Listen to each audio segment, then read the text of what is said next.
Welcome back to Families in Action, right here on AM 1220 KHTS, your hometown station. And today we're here with Ann Front, who's with Henry Mayo Newhall Hospital. And Ann is here talking with us for a couple of reasons. One, it's national, mind you, Hospice and Palliative Care Month. And Ann is here talking with Cary and I about an interesting aspect of healthcare that a lot of people don't think about a lot and probably don't know much about. We don't want to think about it until we have to. It's very when true. When somebody says hospice or anything like that, it's like, whoa. Wait a minute, that means that's bad news. That's a scary deal. Yeah. It's very scary to think of our lives as limited. And, you know, one of my patients said, when you look at it, life is a terminal disease. We are all going to die. But in our culture, nobody wants to address that. Or we think we're all going to live till 100. And the fact is, there's illnesses out there. We do think that, don't we? Yeah. I remember when we were kids, I mean, that's it. You're going to be 100. Yeah. And when you're a kid, if you see somebody that's 40 years old, you think, gosh, they're old. I know, huh? But then when you're 40, I would have only known. You think 90 is old, but not 60, not 70. Exactly. Yeah, right. It's a different ball game. It's all relative. Well, I'm just starting to feel like an adult, if you want to know the truth. There you go. It's true. Yeah, I know, isn't it? Yeah. It is the truth. So with our culture, we don't talk about these things, but the problem is all of us are going to get into these situations sooner or later with our family. Why do you have to go and say that? I'm the downer of the group. I'm telling you. But if we have these discussions ahead of time saying we know that things are going to happen and how do we want to plan for it, makes the burden on the family much less. Because if you don't make those decisions, somebody else is going to make it for you. Now, you bring up something when you say when we plan. Thanks, Ann. Because things like the directive that we've been talking about. Can you explain a little bit what that is? And I didn't actually call it the right name either. It's called an advanced healthcare directive. And when you look at your future, there's a power of attorney for healthcare and a power of attorney for finances. But what we do in the hospital and for people that do have illnesses, but really it should be anybody over the age of 18 needs to have an advanced healthcare directive. And anybody over the age of 18? Does that mean that Cary and I have been procrastinating? a little bit. We missed the memo. We missed the memo, yeah. Forgot that email. We're getting it now, though. Thanks, Ann, again. Yes. And it's a free thing. Basically, it's about a 7-page form. You can Google it, Advanced Healthcare Directive in California or whatever state you're in, and you just fill that out. You need 2 witnesses, like friends or neighbors, just to witness that you signed it, or some people get a notary. So it's a very simple form, and it just goes over the basics. If you were in an end-of-life situation or you had a terminal illness, would you want to be resuscitated? Would you want somebody to do CPR, knowing that bringing you back would not change your cancer or your kidney failure or your heart disease, that you're at the end of your illness, what would you want to do? And then what intervention? Sometimes people get to the point where they can't eat. So would you want feeding tubes, or would you want any other type of treatment? You really are a bummer. But this actually gets a little bit cool, because I remember going to a class at Henry Mayo. A little bit what? Cool. You got to hear me out here, Cary. I know this is creeping me out. But we had a class at Henry Mayo years ago where they were talking about advanced directives, and one of the things that you can do on the advanced directive is say things like the kind of music you might want to have in your room if you have music, if you want to get massage, an oil massage, any kind of thing like that. So it's not all about pulling the plug and that sort of thing. There's a lot of other, your comfort level, what you want done. No, and I completely agree with you. I'm just kind of playing because that's what everybody feels. When we hear any of this, it scares the whatever out of us. Yeah. And then you feel like you're jinxing me. Like if I talk about it, that means I'm going to go get killed. So there's sort of that superstition or paranoia in our culture about death. There is. Right. And do you actually have people that you talk to about the advanced directive that kind of say, wait a minute? Yeah, I talk to most of our patients in the hospital from any stage, if they're in there for a fracture or they're in, a terminal situation, because it's just one of those things that we need to do.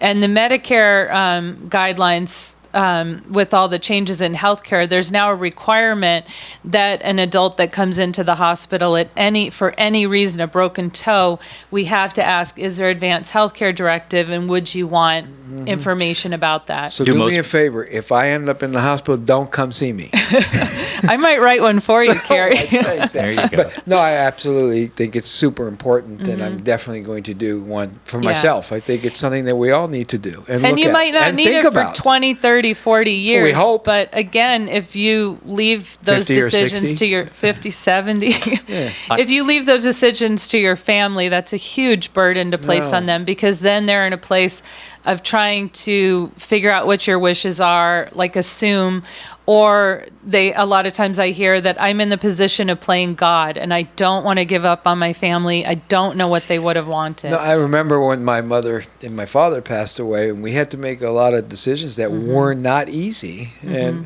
so I get what you're saying. It would be easier for us to make those decisions now, so they can just follow what our wants are. Well, Right. I happen to know one of the decisions that Cary would want.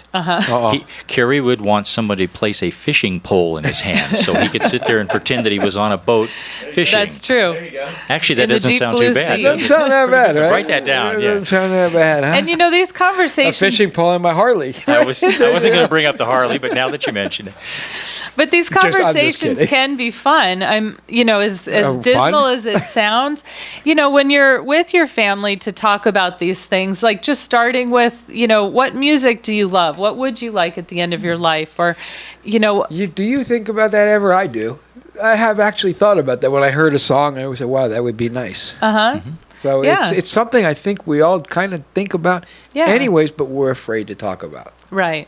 And to make it so it's not so depressing or whatever, a lot of times it's easier to have these discussions when you're well, because there isn't that feeling of I'm giving up now, or this is seriously happening. So it's easier to have these discussions to where all of us are having them together. And when I work with somebody that does come in with a pretty advanced stage, I say, okay, here's one for everybody. Let's all figure this out together, because maybe you have a serious illness, but who knows who in the family is going to go through this first. So Yeah. it's a family discussion. Well, I'd mentioned it earlier, but let's give them that telephone number one more time. Okay, for the palliative care department that I work for, it's 661-200-2867. And somebody could call you and just say, tell me a little bit more about it. I'm interested. And Absolutely. nothing has to be going on right now. They could just No. get prepared for. Right. They can get information. Sometimes we have education in the hospital, and it's just there's so many resources out there, and the sooner you prepare for these things, the easier it is, the less stress. And we do have support groups out, I mean, that we're doing in the hospital that anybody can participate in. We have cancer groups, we have survivor groups, we have lots of different Yeah, we stuff. have a grief support group, cancer, a stroke support group, and then a caregiver support group, which has been really helpful to the community, because families are able to come in and ask questions about when is it time to think about hospice, or what treatments are available, or how do I deal with the stress of taking care of my loved one. So the groups are really important. I get calls almost weekly from people wanting to know about grief recovery groups. So, and we have one. You want to talk a little bit about that? Yeah, we have one that meets every other week. I think it's on a Monday, but if you call my department or just call the hospital, they will direct which you. is 253-8000. Right. And they will direct you to the person that's running it, and that's a great resource too. Yeah, that is a great resource. I know there's a lot of people that are interested in grief recovery groups. And there's also some great programs in the community. There's a lot of churches that do Right. non-denominational or not religious ones, but the churches host them. So they're the Santa Clarita Senior Center has really good support groups as well. Grace Baptist has actually literally dozens and dozens of support groups Oh, and sure, programs up there Yeah, too. So they have a whole grief class and Yes. process. Right. Dan Broyles is a great friend of ours. yeah, over there. Dan, wonderful guy. Great guy. I've got a question for you that, again, this falls under the umbrella of the way people think about it. If I agree to palliative care, does that mean I'm giving up? A lot of people ask that with palliative care and hospice, and it absolutely is not giving up. With palliative care, we could be involved at any stage of an illness. So you could be going full force with the treatments, but you just need a little extra support because there's a lot of doctors involved, a lot of different opinions, maybe some pain or nausea or different symptoms associated with the treatment. So palliative care can be involved just to make that a smoother, more comfortable process. And it doesn't have to be a life-ending disease you got. No. It's usually a chronic or a severe illness that could be life-limiting, or it's just impacting your quality of life. Right. So it's finding ways to just get that extra support so that you can navigate that and be more comfortable.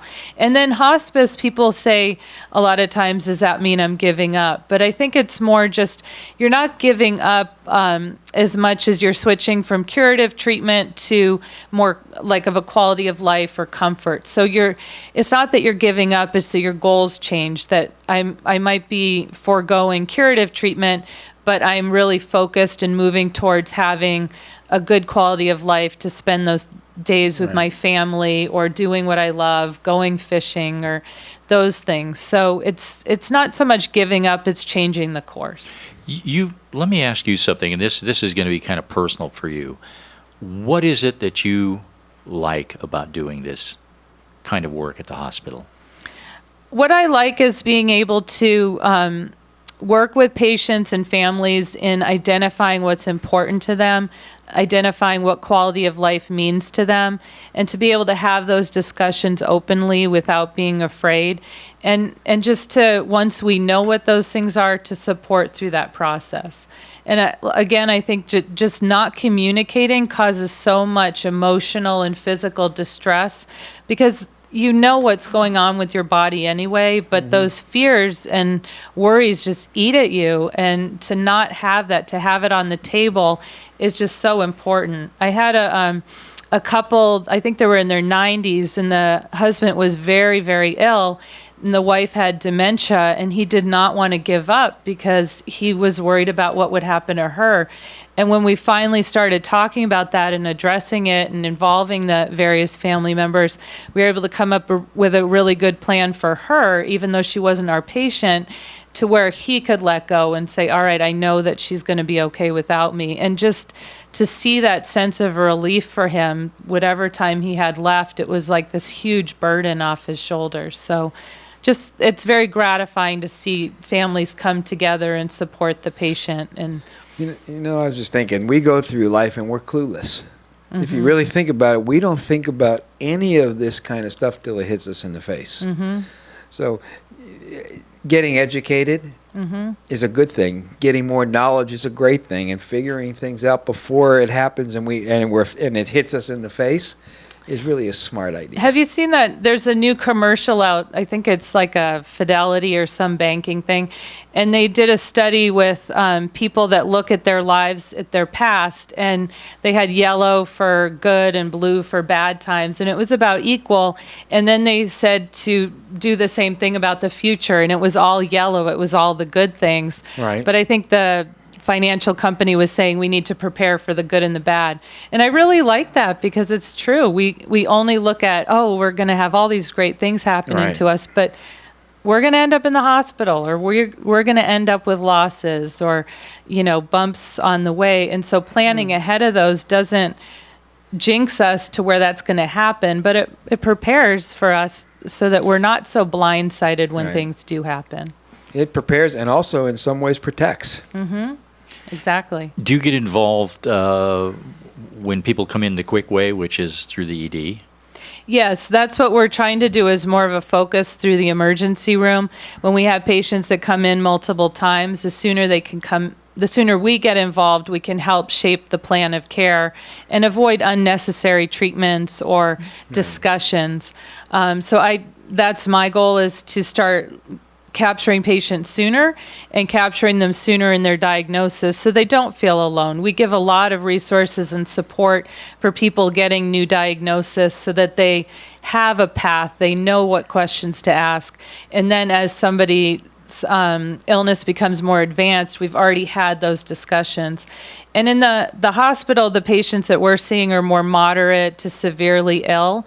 A lot of the people that come to our support groups are in the initial stages and just gathering information. But once you're in that moderate to severe time, again, if you start talking about these things sooner, by the time we're having to make those tough decisions, I already have the relationship with the patient and the families. So it's not coming just out of the blue, making these really hard decisions. Even though they're still tough.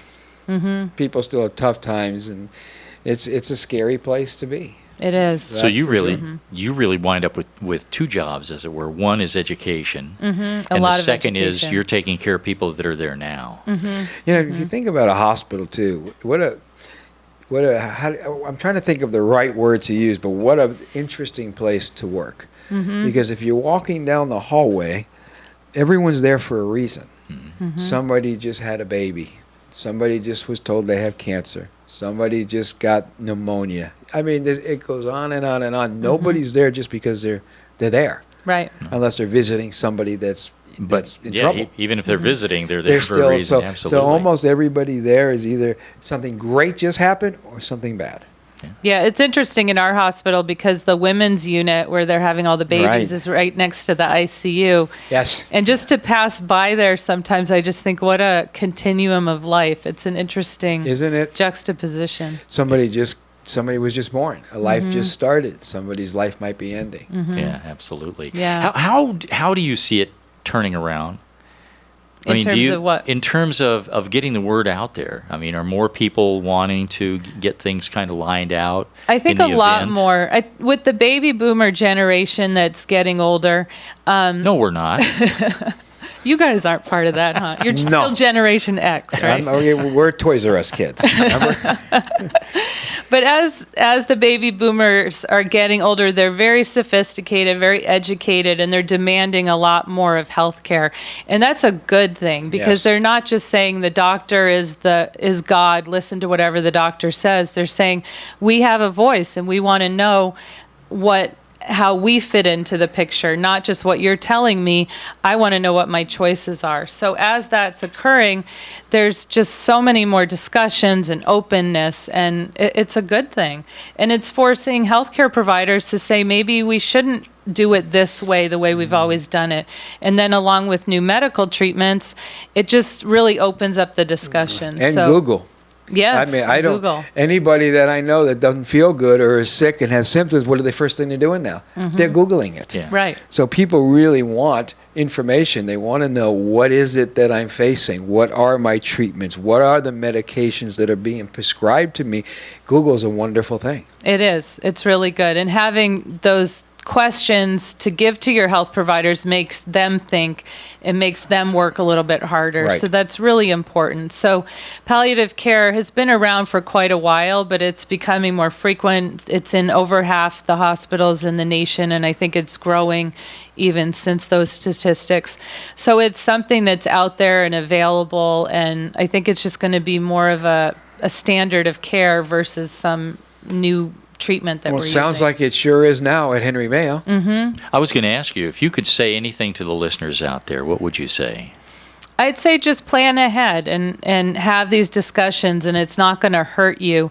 It's going to help you. And if you don't do it for yourself, do it for your families, because any decision that you don't make, somebody will make for you. I don't know, Cary, it's sounding more and more like it might not be bad if you decided you wanted to have your motorcycle up there. I think they could work it out. You're right, but I don't ride it much anymore, so I guess I might have to give up on that one. We'll get you a toy motorcycle. The fishing pole's a done deal, though, right? The fishing pole, probably, yeah. Yeah. So you know what? I mean, there's a lot to think about. So what we're going to do when we take our break right now is we're going to give you a moment to think about it, and then we're going to come back with more from Man Front.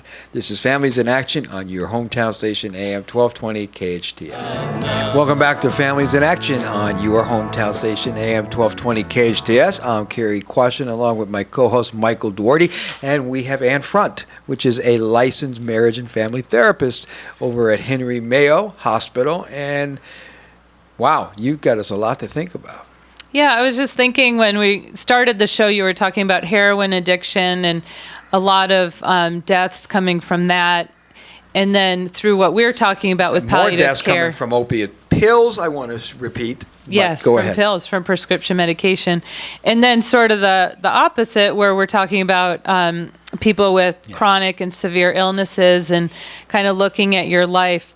And I was just thinking that really if we look at the whole gamut, living life, we want to do so with dignity and quality and being able to realize you have a finite amount of time and how do you want to use that time on earth? Right. And you can do that and waste it away, or you can say, these are precious moments and I have people I love around me, and how do I want to use that time? And you're doing a great thing over there because you're dealing with people who've literally kind of had the rug pulled out from underneath them. And so you're coming along and saying, here, this is what we can do to kind of help and get you back up and get you going so that you can do with dignity. And I think that's a wonderful service that Henry Mayo has. And of course, you get to see the results many times of doing that with people as a therapist. It's very gratifying to see people take charge of their life again, whatever bump along the road. They say, I'm not going to be a victim of this. I am going to decide what's right for me, what's right for my family. And our team kind of helps lay out the path, build the communication so people figure out what their choices are and how to live the best quality of life they can have. And a lot of decisions need to be made, and empowering people to make the right decision for them. Right, Yeah. right. And I was just going to say, before we forget it, let's get that phone number one more time. It's 661-200-2867. And see, no matter what happened today, you accomplished one thing for sure. You've shamed Cary and I into doing our advance directives. Yeah, I was actually thinking about that, Mike.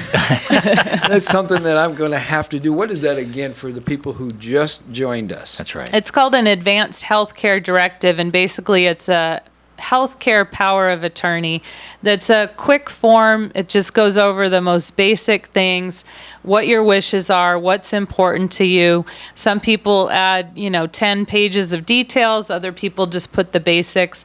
And if you couldn't make those decisions, who would make them for you?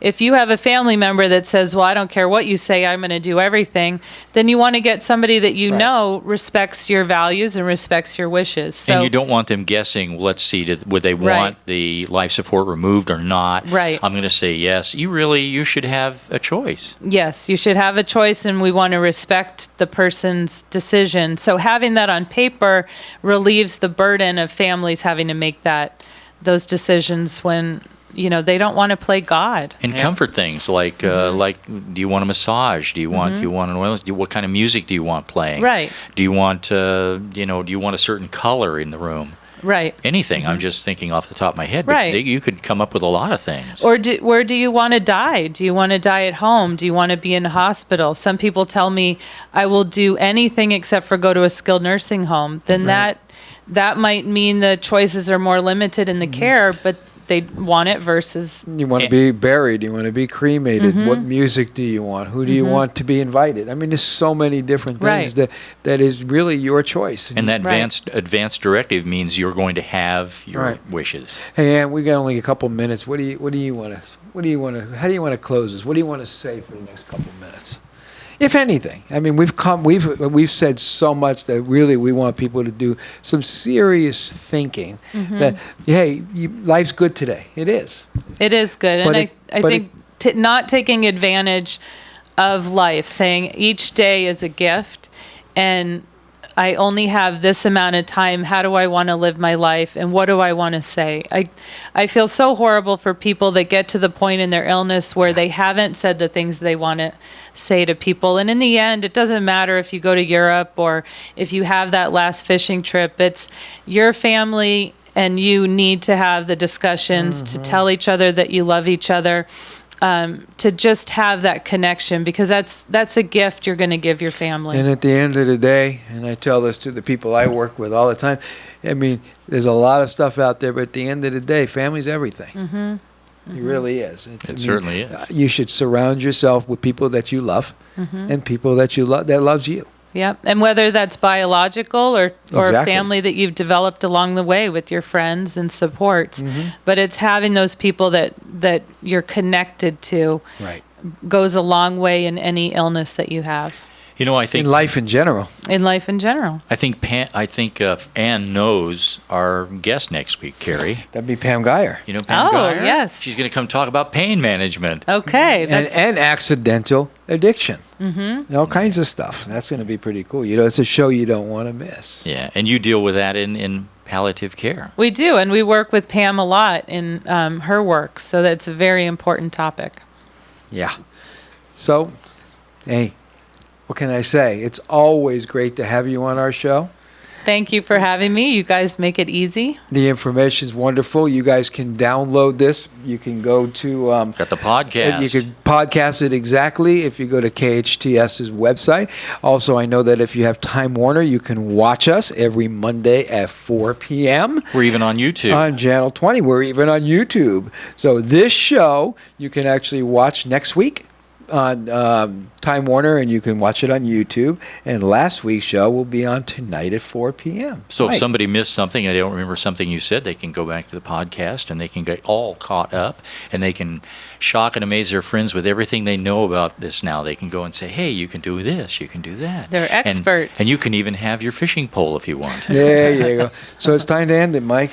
Oh, it's been great. Again, next Monday, Pam Geyer from Henry Mayo Newhall Hospital is going to be talking with us about pain management and what was the other thing you said? Accidental addiction. Oh, that's a biggie. That's a very biggie. That's a biggie. She needs to go talk to these people at the rave parties. That's exactly right. We all do, huh? Justin's laughing at us over there. But till then, this is Families in Action on your hometown station, AM 1220 KHTS. Thanks for listening. Till next week.